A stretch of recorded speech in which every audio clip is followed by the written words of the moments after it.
Ballari banner ಗಲಾಟೆಯನ್ನ ಖಂಡಿಸಿ ಬಿಜೆಪಿಯವರು ದೊಡ್ಡ ಮಟ್ಟದಲ್ಲಿ ಪಾದಯಾತ್ರೆಯನ್ನ ಮಾಡ್ತೀವಿ ಅಂತ ಹೇಳಿ ಅಧಿಕೃತವಾಗಿ ಒಂದು ಘೋಷಣೆಯನ್ನ ಮಾಡಿದ್ರು. ಆದ್ರೆ ಇವಾಗ ಸದ್ಯಕ್ಕೆ ಗೊತ್ತಾಗ್ತಾ ಇರುವಂತದ್ದು ಬಿಜೆಪಿ ನಾಯಕರಲ್ಲಿ ಖುದ್ದು ಅವರವರ ನಾಯಕರಲ್ಲೇ ಒಂದು ರೀತಿಯಾಗಿ ಮನಸ್ತಾಪಗಳು ಶುರುವಾಗ್ಬಿಟ್ಟಿದೆ, ಅವರಲ್ಲೇ ಗೊಂದಲಗಳು ಶುರುವಾಗಿದೆ. ಪಾದಯಾತ್ರೆ ಮಾಡ್ಬೇಕಾ ಬೇಡವಾ ಅಂತ ಹೇಳಿ ಈಗಲೂ ಕೂಡ ನಿರ್ಧಾರ ಆಗ್ಲಿಲ್ಲ. ಹಾಗಾದ್ರೆ ಯಾಕೆ ಬಳ್ಳಾರಿ ಗಲಭೆ ಕೇಸ್ ಖಂಡಿಸಿ ಪಾದಯಾತ್ರೆಗೆ ಶ್ರೀರಾಮುಲು ಸಜ್ಜಾಗಿದ್ರು. ಇದೀಗ ಶ್ರೀರಾಮುಲು ಟೀಮ್ನಿಂದ ಪಾದಯಾತ್ರೆಗೆ ಸಿದ್ಧತೆ ಮಾಡಲಾಗ್ತಾ ಇದೆ. ಪಾದಯಾತ್ರೆಯ ರೂಟ್ ಮ್ಯಾಪ್ ಕೂಡ ರೆಡಿ ಮಾಡಿದ್ದಾರೆ ಶ್ರೀರಾಮುಲು ಅಂಡ್ ಟೀಮ್. ಬಳ್ಳಾರಿಯಿಂದ ಬೆಂಗಳೂರಿಗೆ ಪಾದಯಾತ್ರೆಗೆ ತಯಾರಿ ಮಾಡಿಕೊಂಡಿದ್ದಾರೆ. 20 ದಿನದ ಸುದೀರ್ಘ ಪಾದಯಾತ್ರೆಗೆ ತಯಾರಿ ಆಗ್ತಾ ಇದೆ.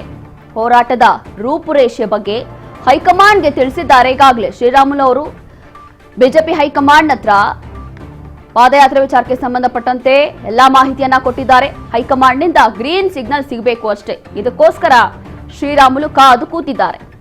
ಆದ್ರೆ ಇಲ್ಲಿ ಎಲ್ಲೋ ಒಂದು ರೀತಿಯಾಗಿ ಕನ್ಫ್ಯೂಷನ್, ಗೊಂದಲ. ಪಾದಯಾತ್ರೆ ಮಾಡಬೇಕಾ ಬೇಡವಾ ಅನ್ನುವಂಥದ್ದು ಈಗಲೂ ಕೂಡ ಬಿಜೆಪಿ ನಾಯಕರಲ್ಲಿ ಒಂದು ರೀತಿಯಾಗಿ ಗೊಂದಲ ಶುರುವಾಗಿದೆ. ಇದಕ್ಕೆ ಕಾರಣ ಏನು ಅಂತ ಹೇಳ್ತೀವಿ ನೋಡಿ. ನಿನ್ನೆ ವಿಜಯೇಂದ್ರ ಅವರು ಒಂದು ಸುದ್ದಿಗೋಷ್ಠಿ ಮಾಡಿದ್ರು, ಪ್ರೆಸ್ ಮೀಟ್ ಮಾಡಿದ್ರು. ಆ ಸಂದರ್ಭದಲ್ಲಿ ಅಧಿಕೃತವಾಗಿ ಒಂದು ಮಾಹಿತಿಯನ್ನ ಕೊಟ್ಟರು. ಬಳ್ಳಾರಿ ಬ್ಯಾನರ್ ಗಲಾಟೆಯನ್ನ ಖಂಡಿಸ್ತೀವಿ, ಹೌದು. ಹೋರಾಟವನ್ನು ಕೂಡ ಮಾಡ್ತೀವಿ, ಹೌದು. ಸಮಾವೇಶ ಮಾಡ್ತೀವಿ ಸದ್ಯಕ್ಕೆ. ಆದ್ರೆ ಪಾದಯಾತ್ರೆ ಮಾಡ್ತೀವೋ ಇಲ್ವೋ ಅನ್ನೋಂಥದ್ದು ಇನ್ನೂ ಗೊತ್ತಿಲ್ಲ, ಅದನ್ನ ಮುಂದಕ್ಕೆ ನೋಡೋಣ ಅಂತ ಹೇಳ್ಬಿಟ್ರು. ಆದ್ರೆ ಈ ಹಿಂದೆ ಹೇಳಿದ್ದು ಪಾದಯಾತ್ರೆ ಮಾಡ್ತೀವಿ ಅಂತ ಹೇಳಿ. ಇದಕ್ಕೆ ಬಹಳಷ್ಟು ಕಾರಣಗಳು ಇಲ್ಲಿ ಕೇಳಿ ಬರ್ತಾ ಇದೆ. ಎಲ್ಲೋ ಒಂದು ರೀತಿಯಾಗಿ ಶ್ರೀರಾಮುಲು ಅವ್ರಿಗೆ ಸಪೋರ್ಟ್ ಮಾಡುವಂತಹ ನಮ್ಮ ಬಿಜೆಪಿ ನಾಯಕರು ಅಥವಾ ಬಿಜೆಪಿ ಹೈಕಮಾಂಡ್ ನಿಂದ ಅತಿ ಹೆಚ್ಚಾಗಿ ಏನಾದ್ರೂ ಶ್ರೀರಾಮುಲು ಅವ್ರಿಗೆ ಜಾಸ್ತಿ ಸಪೋರ್ಟ್ ಸಿಕ್ಬಿಟ್ರೆ ಅಲ್ಲಿ ಒಂದು ಒಳ್ಳೆಯ ನಾಯಕನಾಗಿ ಹೊರಹೊಮ್ಮೋದು ಯಾರು? ಶ್ರೀರಾಮುಲು. ಹಾಗಾಗಿ ಡಮ್ಮಿ ಆಗೋದು ವಿಜಯೇಂದ್ರ ಅವರು. ಹಾಗಾಗಿ ಈ ರೀತಿಯಾದಂತಹ ಗೊಂದಲ, ಈ ರೀತಿಯಾದಂತಹ ಒಂದು ಮನಸ್ತಾಪಗಳು ಬಿಜೆಪಿ ನಾಯಕರಲ್ಲಿ ಬಂದ್ಬಿಟ್ಟಿದೆ. ಅವರವರಲ್ಲೇ ಒಂದು ರೀತಿಯಾಗಿ ಮನಸ್ತಾಪಗಳು ಶುರುವಾಗಿದೆ ಅನ್ನೋಂತ ಮಾಹಿತಿ ಸಿಗ್ತಾ ಇದೆ.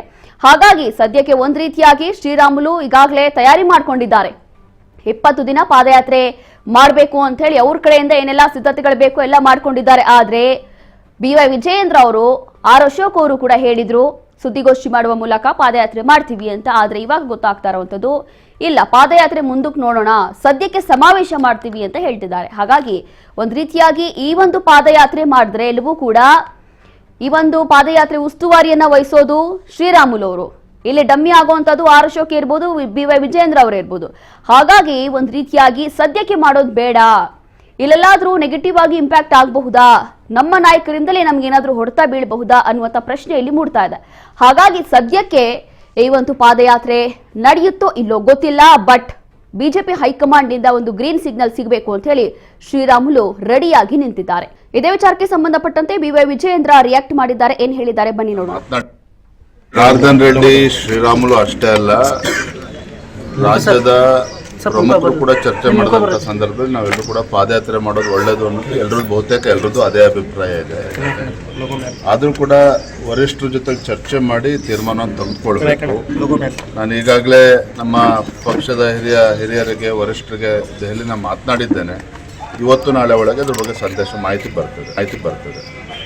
ಆದರೆ 17ನೇ ತಾರೀಕು ಜನಾರ್ದನ್ ರೆಡ್ಡಿ ಅವರಾಗಲಿ, ಶ್ರೀರಾಮುಲು ಆಗಲಿ, ನಮ್ಮ ಪಕ್ಷದೆಲ್ಲ ಹಿರಿಯ ನಾಯಕರುಗಳು ಕೂಡ ಬರ್ತಾ ಇದ್ದಾರೆ. ರಾಜ್ಯ ಮಟ್ಟದ ಒಂದು ಹೋರಾಟ. ಯಾಕೆಂದರೆ ಈ ಕಾಂಗ್ರೆಸ್ ಸರ್ಕಾರದ ವಿರುದ್ಧ, ಈ ಕಾಂಗ್ರೆಸ್ ಸರ್ಕಾರದ ವೈಫಲ್ಯಗಳು, ಭ್ರಷ್ಟಾಚಾರ ಏನು ಇವತ್ತು ರಾಜ್ಯದಲ್ಲಿ ಒಂದು ರೀತಿಯ ಅರಾಜಕತೆ ಸೃಷ್ಟಿಯನ್ನು ಮಾಡ್ತಾ ಇದೆ ಕಾಂಗ್ರೆಸ್ ಸರ್ಕಾರ. ಇದೆಲ್ಲದರ ವಿರುದ್ಧ ಇವತ್ತು ರಾಜ್ಯದಲ್ಲಿ ರೈತರ ಸಮಸ್ಯೆ ಇದೆ, ಡ್ರಗ್ಸ್ ಸಮಸ್ಯೆ ಇದೆ. ಇವೆಲ್ಲ ವಿಚಾರಗಳನ್ನ ತೆಗೆದುಕೊಂಡು ರಾಜ್ಯದಲ್ಲಿ ವಿವಿಧ ಹಂತಗಳಲ್ಲಿ ಹೋರಾಟವನ್ನು ಮಾಡಬೇಕು ಅಂತೇಳಿ ಈಗಾಗಲೇ ಪಕ್ಷ ನಿರ್ಧಾರ ಮಾಡಿದೆ. ಹಾಗಾಗಿ ಮೊದಲ ಹಂತದಲ್ಲಿ ಇದೇ ವಿಚಾರಕ್ಕೆ ಸಂಬಂಧಪಟ್ಟಂತೆ ಮತ್ತಷ್ಟು ಮಾಹಿತಿಯನ್ನ ಕೊಡ್ತಾರೆ ನಮ್ಮ ಪ್ರತಿನಿಧಿ ನಾಗರಾಜ್.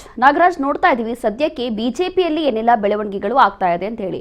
ಅದರಲ್ಲೂ ಕೂಡ ಬಳ್ಳಾರಿ ಬ್ಯಾನರ್ ಗಲಾಟೆಯನ್ನ ಖಂಡಿಸಿ ಅಲ್ಲಿ ಒಂದ್ ರೀತಿಯಾಗಿ ಆತಂಕದ ವಾತಾವರಣ ಸೃಷ್ಟಿಯಾಗ್ಬಿಟ್ಟಿದೆ. ಇದೆಲ್ಲವೂ ಕೂಡ ನಾವು ನಿಲ್ಲಿಸಬೇಕು, ಅಲ್ಲಿ ರೌಡಿಸಮ್ ಆಗ್ತಾ ಇದೆ, ಇದೆಲ್ಲವೂ ಕೂಡ ನಿಲ್ಲಿಸಬೇಕು, ಇದನ್ನ ಖಂಡಿಸ್ತೀವಿ ಅಂತ ಹೇಳಿ ಬಿಜೆಪಿ ನಾಯಕರು ಈಗಾಗಲೇ ಪಾದಯಾತ್ರೆ ಮಾಡ್ತೀವಿ ಅಂತ ಹೊರಟಿದ್ರು, ಅಧಿಕೃತವಾಗಿ ಘೋಷಣೆ ಕೂಡ ಮಾಡಿದ್ರು. ಆದ್ರೆ ಇಲ್ಲಿ ಸದ್ಯಕ್ಕೆ ಗೊತ್ತಾಗ್ತಾ ಇರುವಂತದ್ದು ಅವರವರ ನಾಯಕರಲ್ಲೇ ಒಂದು ರೀತಿಯಾದಂತಹ ಗೊಂದಲಗಳು, ಅವ್ರಿಗೆ ಕನ್ಫರ್ಮೇಶನ್ ಇಲ್ಲ ಮಾಡಬೇಕೋ ಬೇಡವಾ ಅಂತ ಹೇಳಿ. ಹಾಗಾಗಿ ಏನಿರ್ಬೋದು, ಇದಕ್ಕೆ ಮೂಲ ಕಾರಣ ಏನಿರ್ಬೋದು? ರೋಶಿನಿ, ಇದೀಗ ಏನಂದ್ರೆ ಬಳ್ಳಾರಿಯ ಒಂದು ಬ್ಯಾನರ್ ಗಲಾಟೆ ವಿಚಾರ ಈಗ ದಿನದಿಂದ ದಿನಕ್ಕೆ ಒಂದು ಹೊಸ ರೂಪವನ್ನ ಪಡ್ಕೊಳ್ತಾ ಇರ್ತಕ್ಕಂಥದ್ದು. ಏನಂತಂದ್ರೆ ಈಗ ಏನು ಬಳ್ಳಾರಿಯ ರೆಡ್ಡಿ ಸಹೋದರರು ಮತ್ತೆ ಶ್ರೀರಾಮುಲು ಅವರು ಈ ಒಂದು ಗಲಾಟೆಯನ್ನ ಬಹಳ ಒಂದು ಪ್ರಮುಖ ಅಸ್ತ್ರವನ್ನಾಗಿ ಮಾಡಿಕೊಂಡು ಇದರಲ್ಲಿ ರಾಜ್ಯ ಸರ್ಕಾರ ಮತ್ತೆ ಇಲ್ಲಿನ ಏನು ಶಾಸಕರು ನಾರಾ ಭರತ್ ರೆಡ್ಡಿ ಇದ್ದಾರೆ ಅವರನ್ನ ಒಂದು ಇಕ್ಕಟ್ಟಿಗೆ ಸಿಲುಕಿಸುವಲ್ಲಿ ಒಂದು ಮೆಗಾ ಪ್ಲಾನ್ ಅನ್ನ ಮಾಡಿರ್ತಕ್ಕಂಥದ್ದು. ಈಗಾಗಲೇ ಇದನ್ನ ಬೆಳಿಗ್ಗೆ ಮೊದಲಿಗೆ ರಾಜ್ ನ್ಯೂಸ್ ಅಲ್ಲಿ ಇದನ್ನ ಬ್ರೇಕ್ ಮಾಡಲಾಗಿತ್ತು. ಯಾಕಂದ್ರೆ ಇದರ ಒಂದು ಸುಳಿವನ್ನ ತಿಳಿದು ಇದನ್ನ ಒಂದು ಬ್ರೇಕ್ ಮಾಡಲಾಗಿತ್ತು. ಈಗ ಅದರ ಮುಂದುವರೆದ ಭಾಗವಾಗಿ ಇವಾಗ ಅವರು ಒಂದು ಅಧಿಕೃತವಾಗಿ ಏನು ರಾಮುಲು ಅವರು ಒಂದು ಈಗಾಗಲೇ 17ರ ಒಂದು ಸಮಾವೇಶ ಏನಿದೆ ಬಳ್ಳಾರಿಯಲ್ಲಿ ಒಂದು ದೊಡ್ಡ ಬೃಹತ್ ಸಮಾವೇಶವನ್ನ ಬಿಜೆಪಿ ಕಾರ್ಯಕರ್ತರ ಸಮಾವೇಶ ಮಾಡೋದು, ಅದಕ್ಕೆ ರಾಜ್ಯ ನಾಯಕರುಗಳನ್ನ ಕರೆತಂದು ಈ ಒಂದು ಶೂಟೌಟ್ ಪ್ರಕರಣ ಮತ್ತು ಏನು ಒಬ್ಬ ಕಾರ್ಯಕರ್ತನನ್ನ ಕೊಂದಿದ್ದಾರೆ ಶೂಟೌಟ್ ಮಾಡೋದ್ರ ಮೂಲಕ ಆ ಒಂದು ಪ್ರಕರಣದಲ್ಲಿ ನಾರಾ ಭರತ್ ರೆಡ್ಡಿ ಮತ್ತೆ ಸತೀಶ್ ರೆಡ್ಡಿ ಅವರನ್ನ ಆರೋಪಿಗಳನ್ನಾಗಿ ಮಾಡಿ ಅವರನ್ನ ಬಂಧಿಸಬೇಕು ಅಂತೇಳಿ ಆಗ್ರಹ ಮಾಡೋದ್ರ ಮೂಲಕ ಇಡೀ ಘಟನೆಯನ್ನ ಖಂಡಿಸುವಂತದ್ದು ಒಂದು ಕಡೆ. ಆದ್ರೆ ಈ ಒಂದು ಸಮಾವೇಶದ ನಂತರ ಬಳ್ಳಾರಿಯಿಂದ ಬೆಂಗಳೂರಿಗೆ ಪಾದಯಾತ್ರೆ ಮಾಡಿ ಅರಮನೆ ಮೈದಾನದಲ್ಲಿ ಒಂದು ಸಮಾವೇಶ ಮಾಡತಕ್ಕಂಥದ್ದು ಮುಂದುವರಿದ ಒಂದು ಭಾಗ ಆಗಿದೆ. ಅದಕ್ಕೆ ಈಗಾಗಲೇ ತಿಳಿದಿರೋ ಮಾಹಿತಿ ಪ್ರಕಾರ ಒಂದು 90% ಈಗ ಬಿಜೆಪಿ ನಾಯಕರುಗಳು ಅದಕ್ಕೆ ಒಪ್ಪಿಗೆಯನ್ನು ಕೊಟ್ಟಿರ್ತಕ್ಕಂಥದ್ದು. ಯಾಕಂತಂದ್ರೆ ಎಲ್ಲೋ ಒಂದು ಕಡೆ ಅವರಿಗೆ ಈ ಹಿಂದೆ ಇವರ ಏನ್ ರೆಡ್ಡಿ ಬ್ರದರ್ಸ್ ಒಂದು ಡಾಮಿನೆನ್ಸಿಯನ್ನ ನೋಡಿ ಎದುರಿಸ್ತಕ್ಕಂಥ ಹಿಂದಿನ ಬಿಜೆಪಿ ನಾಯಕರಿಗೆ ಒಂದು ತೆರನಾದಂತ ಭಯ, ಇವ್ರು ಮತ್ತೆ ಮುಂಚೂಣಿಗೆ ಬಂದ್ರೆ ಮತ್ತೆ ಹಳೆ ಪದ್ಧತಿಯಲ್ಲಿ ನಮ್ಮನ್ನ ಮೂಲೆ ಗುಂಪು ಮಾಡ್ತಾರ ಅನ್ನತಕ್ಕಂಥ ಒಂದು ಭಯನೂ ಕೂಡ ಅವರಿಗೆ ಎಲ್ಲೋ ಒಂದು ಮೂಲೆಯಲ್ಲಿ ಇರ್ತಕ್ಕಂಥದ್ದು. ಯಾಕಂತಂದ್ರೆ ಈ ಹಿಂದೆ ರಾಜ್ಯದ ಮುಖ್ಯಮಂತ್ರಿ ಯಡಿಯೂರಪ್ಪ ಅವರು ಇದ್ದಂತ ಸಂದರ್ಭದಲ್ಲಿ ರೆಡ್ಡಿ ಬ್ರದರ್ಸ್ ಅವರ ಆರ್ಭಟ ಆ ರೀತಿ ಇತ್ತು. ಹಾಗಾಗಿ ಅವರಿಗೆ ಮೊದಲಿಗೆ ಒಂದು ಪಾದಯಾತ್ರೆಗೆ ಗ್ರೀನ್ ಸಿಗ್ನಲ್ ಕೊಟ್ಟಿರಲಿಲ್ಲ. ಹಾಗಾಗಿ ಈಗ ಅವರು ಅದನ್ನ ಎಲ್ಲೋ ಒಂದು ಕಡೆ ರಾಮುಲು ಅವರು ಸಫಲ ಆಗಿದ್ದಾರೆ ಅಂತ ಕಂಡು ಬರ್ತಾ ಇದೆ. ಯಾಕಂತಂದ್ರೆ ಈಗ ತಾವು ನೋಡ್ತಾ ಇರ್ಬೋದು ವಿಜುವಲ್ ಅಲ್ಲಿ ಈಗ ಒಂದು ನೀಲಿ ನಕ್ಷೆಯನ್ನ ಈಗಾಗಲೇ ಅವರು ಸಿದ್ಧಪಡಿಸ್ಬಿಟ್ಟಿದ್ದಾರೆ. ಈಗ ನಮಗೆ ಕೊಟ್ಟಿರ್ತಕ್ಕಂಥ ಒಂದು ನೀಲನಕ್ಷೆನ ಅದೊಂದು ಟೈಮಿಂಗ್ ಚಾರ್ಟ್ ಅನ್ನ ನೋಡಿದ್ರೆ ಅದು 1 ಗಂಟೆಯಲ್ಲಿ 1 ದಿನದಲ್ಲಿ ಮಾಡ್ತಕ್ಕಂಥದ್ದೆಲ್ಲ ಬಹಳ ಕೂಲಂಕುಷವಾಗಿ ಎಲ್ಲರೂ ಕೂತು ಇದು ಮಾಡ್ಬಿಟ್ಟು ಅವರು ಎಲ್ಲಿ ಏನು ಅಂದ್ರೆ ಬಳ್ಳಾರಿಯಿಂದ ಯಾವ ರೀತಿ ಹೊರಡಬೇಕು, ಮೊಳಕಾಲ್ಮೂರು ಮಾರ್ಗವಾಗಿ, ಚಳ್ಳಕೆರೆ ಮಾರ್ಗವಾಗಿ, ಚಿತ್ರದುರ್ಗ, ಹಿರಿಯೂರು, ಶಿರಾ, ತುಮಕೂರು, ಬೆಂಗಳೂರು, ಈ ರೀತಿ ಒಂದು ತಿಕ್ಲಿ ಎಸ್ಟಿ ಪಾಪ್ಯುಲೇಟೆಡ್ ಇರ್ತಕ್ಕಂಥ ಏರಿಯಾ ಇದು. ನೀವೇನೋ ಒಂದು 300 ಕಿಲೋಮೀಟರ್ ಒಂದು ದಾರಿ ಇದೆ. ಈ ಒಂದು ದಾರಿಯಲ್ಲಿ ಬಹಳ ಒಂದು ಹೆಚ್ಚಿನ ಸಂಖ್ಯೆಯಲ್ಲಿ ಒಂದು ಎಸ್ಟಿ ರಿಸರ್ವೇಶನ್ ಕಾನ್ಸ್ಟಿಟ್ಯೂನ್ಸಿಗಳು ಬರ್ತವೆ. ಮೊಳಕಾಲ್ಮೂರು ಆಗಿರ್ಬೋದು, ಚಳ್ಳಕೆರೆ ಆಗಿರ್ಬೋದು, ಮುಂದುವರೆದಂತೆ ಈ ಚಿತ್ರದುರ್ಗದ ಭಾಗದಲ್ಲಿ ಅಲ್ಲಿನ ಇವನ್ನೆಲ್ಲ ದೃಷ್ಟಿಯಲ್ಲಿ ಇಟ್ಕೊಂಡು ಇವರು ಈ ಒಂದು ಪಾದಯಾತ್ರೆಯನ್ನ ಪ್ಲಾನ್ ಮಾಡಿರ್ತಕ್ಕಂಥದ್ದು. ಯಾಕಂತಂದ್ರೆ ಚಳ್ಳಕೆರೆಯಿಂದ ನೇರ ಹಿರಿಯೂರಿಗೆ ಹೋಗದೆ ಇವರು ಚಿತ್ರದುರ್ಗದ ಮಾರ್ಗವಾಗಿ ಹಿರಿಯೂರಿಗೆ ಹೋಗ್ತಕ್ಕಂಥದ್ದು. ರಾಮುಲು ಅವರು ಈ ಹಿಂದೆ ಜಿಲ್ಲಾ ಉಸ್ತುವಾರಿ ಇದ್ರು, ಮೊಳಕಾಲ್ಮೂರು MLA ಇದ್ರು. ಹಾಗಾಗಿ ಈ ಒಂದು ಹೋರಾಟಕ್ಕೆ ಅಲ್ಲಿನ ಒಂದು ಜನಬೆಂಬಲವನ್ನ ಬಳಸ್ಕೊಳ್ಳೋ ನಿಟ್ಟಲ್ಲಿ ಒಂದು ಮೆಗಾ ಪ್ಲಾನ್ ಸಿದ್ಧ ಆಗಿದೆ ಅಂತ ಹೇಳ್ಬೋದು.